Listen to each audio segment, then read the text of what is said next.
Yeah, so Donny McCaslin is probably the most innovative and interesting, one of the most innovative and interesting saxophone players on the scene at the moment. I really love his music. It seems to be constantly changing. Of course, he's probably best known from playing on Bowie's last album, Black Star, but he's got a massive CV beyond that, and he's certainly one of jazz's most interesting and intriguing musicians. So it's quite interesting to see what he's going to do on a bop tune. And I've just sort of been listening a lot to an album he did quite recently called The Passion of Charlie Parker. I think it's from 2017, if I remember correctly, so post Bowie. And this track is called Meet Charlie Parker, Chan's Overture, which is actually a vocalese or a vocal version of the bebop head ornithology, you know. They play at this speed.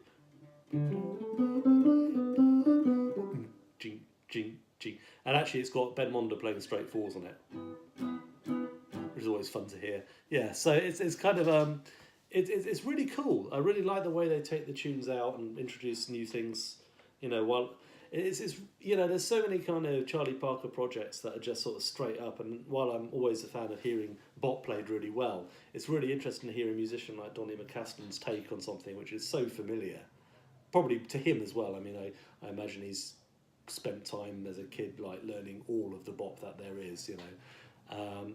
And I want to sort of cover something that actually happens over the exit vamp of the tune, which is just like a G major vamp, this kind of thing, because it's really interesting what he does. And this is one of the reasons why I think like it all relates to bop, because what he's doing is so related to the principles I've been talking about in these videos. In particular, what Coleman calls invisible paths, and this shows how far you can go with that.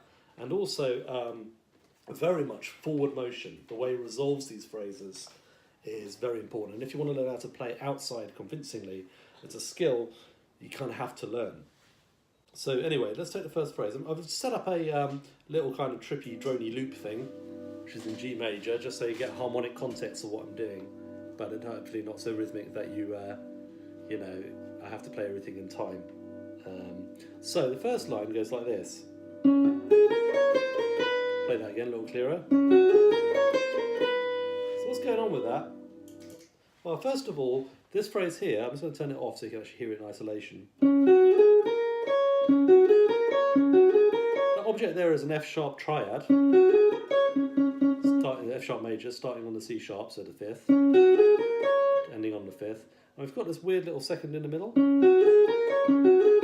Now, where does that come from? I think that comes from the melody of How High the Moon. So I put it up a half step and play it with a different rhythm.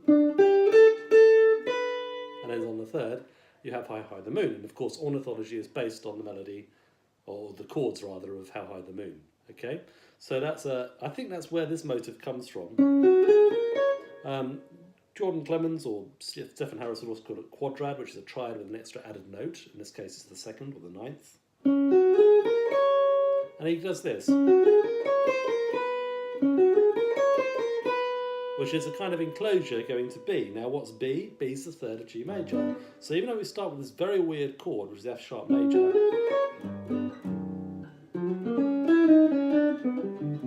can we do the same thing? So start in F sharp and resolve to G major.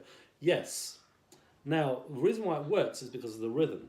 So it starts after 3. 1, 2, 3, and 4, and 1, and 2, and 3. Okay? So it starts after 3. 1, 2, 3, and 2, and 1, 2, 3, and 4, and 1, and 2, and 3. And he stops dead on that B on beat 3, which is a strong beat of the bar. And that's a strong resolution because it's a third above G. It's actually probably the most obvious note to resolve a line to. So I'm just going to play that in context so you can hear it. 1, 2, and 3. Okay? 1, 2, 3. So that in itself is a useful little trick, isn't it? So you can take any chord. I mean, F sharp's pretty dissonant against the G major. Harmonically, that's what's going on, right? This is a lovely chord, by the way. It's a F sharp triad over a G bass. Makes a good substitute for the movement G diminished to G major 7th, which you actually hear quite a lot. McCoy Darlington did it a lot, for instance. That was cool, wasn't it? wasn't what I meant to play there. That was it. So with that in mind, you can start thinking about coming up with your own lines. The important thing is resolving rhythmically and using the forward motion concept. Now, if you have this phrase, you can hear that we're slurring across the middle of the bar. 1, 2, 3, and 4, and 1, and 2, and 3, like that. That's the important thing about the forward motion concept. You're not ending the note on the and of 2, you're ending the note on 3. You're ending the phrase on 3, sorry. And 1, and 2, and 3, and 1. If I did it on the and of 1, or for the and of 3, 2, and 3, and 4, and 1, and 1, 2, and 3. So that's really critically important, that idea, to making this line work. Okay, so the second bit is like this. Okay, so this is an E major triad even. That's a sharp 4 resolving to the 5 of that. So let me just play 2, 1, 2, 3, and 4, and 1, and 2, and 3, and 4, and 1. And you'll notice that one resolves onto beat 1, which is a strong beat. So there's 2 phrases: 1, 2, 3, and 4, and 1, and 2, and 3, and 4, and 1, like that. Yeah. Now this E major is kind of weird, like the F sharp.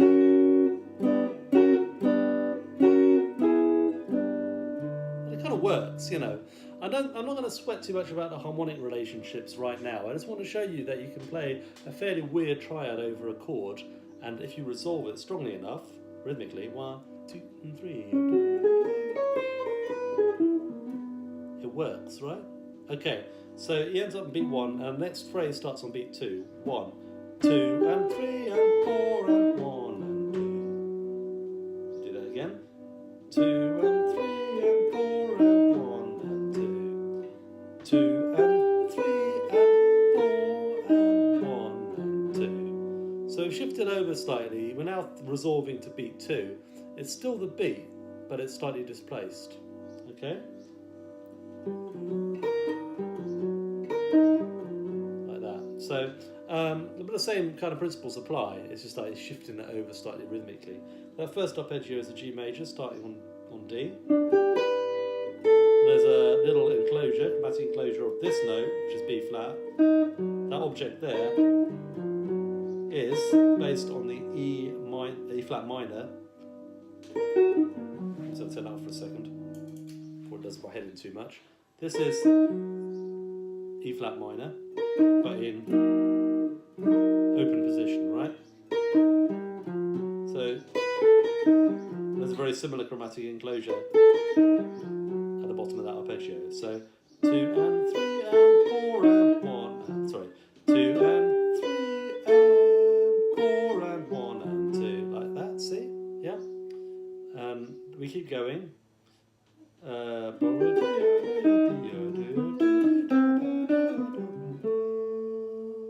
That's how we resolve it. So we go up a B sus arpeggio, resolve it down to the 3rd, and then resolve that to the note D, which is the 5th of the G chord. So it's all relating still to that G chord. So it kind of tonicizes the E flat major minor for a second, and then resolves it to G major. That's not that weird, by the way. E flat minor going to G major is kind of reminiscent of the D altered scale, for instance. It's something you see. You can hear that resolution, right? Sounds kind of romantic. That's in 19th century music. Okay? So here we end up on the E flat, or the D sharp, depending. This is and we do that. The rhythm of this is slightly different. So it's we ended up on beat 2, didn't we? Let me just check that. 2 and 3 and 1 and 2 and well, 2 and 3 and 4 and 1 and 2. Yeah, end up on beat 2. 2 and 3 and 4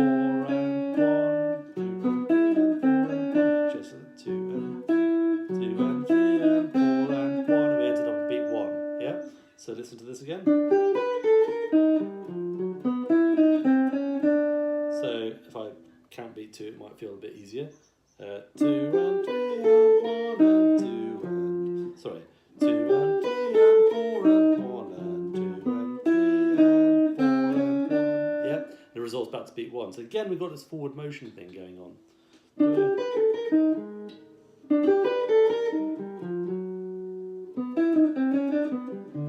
Goes down to G major, triad, and then resolves to A. So in total, we've got this kind of structure going on. We've got F sharp major, E major, G major, E flat minor, B major, G. And that kind of sounds kind of logical as a chord progression to me. Probably because those two are quite similar. E flat major and B major. G major is...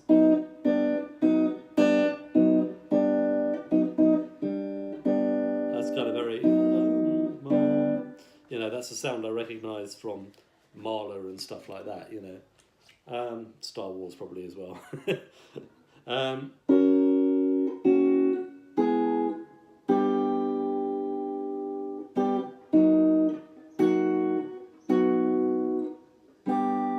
Okay, so I mean, harmonically that's interesting, and you could analyse why it's interesting. I'll leave that to people who are really interested in that stuff.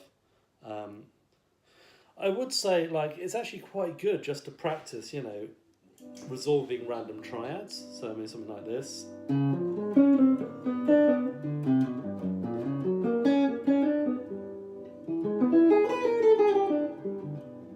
You know, it doesn't have to be intellectualized. Do that one again.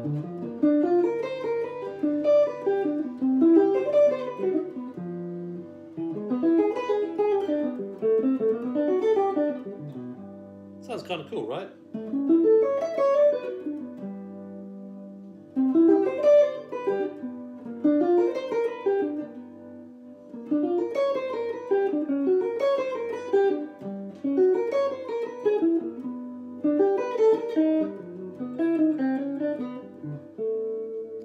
So there's a whole world of possibilities in that, I think, you know. And like, it just interested me how kind of boppy the logic of that was. And yeah, I hope you enjoy playing around with these ideas. Again, you know, like refer to my videos that I've done recently on forward motion and stuff for a little bit more of a background on how this stuff works. But hopefully you can appreciate that this is a good, quite extreme example of these principles at play, and that you still can swing even when you're playing outside. In fact, you must swing in order for it to have a context, and part of that swing is in how you resolve phrases. Anyway, thanks for watching.